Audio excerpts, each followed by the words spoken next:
Presidential contender Joe Biden jokingly called a college student in New Hampshire a lying, dog-faced pony soldier during a campaign event on Sunday, just 2 months after he unloaded on an Iowa voter whom he called a damn liar. And days after he dryly instructed a climate activist to go vote for someone else. The campaign trail head-scratchers came as Biden, 77, has gone on the offensive following his disappointing fourth-place finish in last week's disastrous Iowa caucuses, well behind rivals Pete Buttigieg, Bernie Sanders and Elizabeth Warren.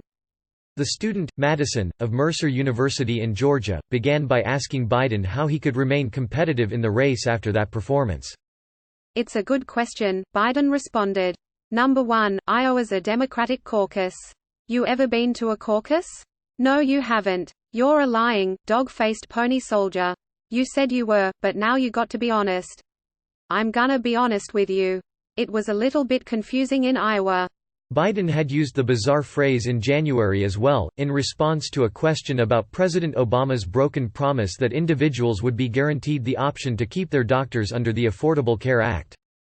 Contrary to Biden's previous suggestions that the line was from a John Wayne movie, TMZ reported that the phrase may have come from the 1952 Tyrone Power film called Pony Soldier. Nevertheless, the moment drew mockery from conservatives and other commentators. If he can't handle a simple question from one of his own supporters, how can Joe Biden possibly take on Donald Trump one-on-one for 6 months, asked Donald Trump Jr., on Twitter.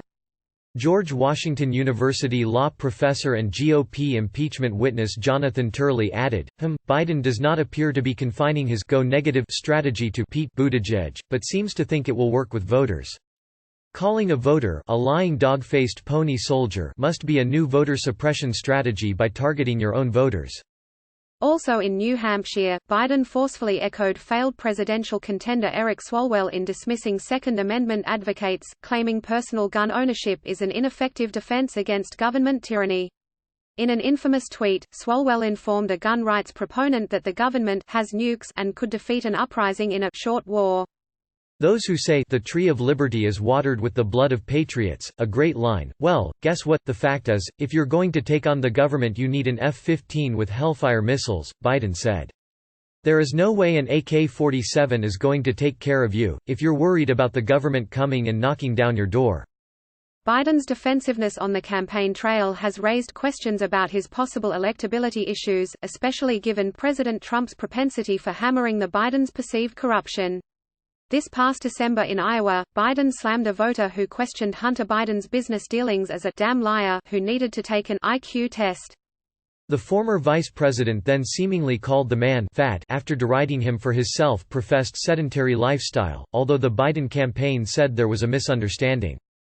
Biden has stepped up his aggressiveness in recent days, although his attacks have been increasingly directed not just at individual voters, but also other rivals for the White House. This guy's not a Barack Obama. Barack Obama had been a United States Senator of a really large state, Biden said this weekend, referring to Buttigieg. This is a very different situation. Biden spoke with reporters hours after his campaign went up with a new digital ad suggesting the 38-year-old candidate, who's nearly 4 decades younger than Biden, didn't have enough experience to be president. The spot used a clip of then-President Obama calling Biden the best vice president America's ever had, before going on to compare arguable successes of the Obama administration with mundane mayoral actions by Buttigieg, such as installing decorative lights under bridges. Buttigieg's team, in response, argued, Vice President's decision to run this ad speaks more to where he currently stands in this race than it does about Pete's perspective as a mayor and veteran. Asked about his campaign's digital video, Biden explained, "What I'm doing is responding to what Pete's been saying for the last 2 months, that all the problems we have today are from the recent past." Biden mocks Buttigieg in new digital video. "When you get attacked, you have to respond. I kept my mouth shut for a long time. I haven't responded at all. But it's been constant, a constant assertion that the problems we're facing today are somehow because of our administration. That's simply not true," Biden said. Fox News' Paul Steinhauser in Manchester, New Hampshire, contributed to this report.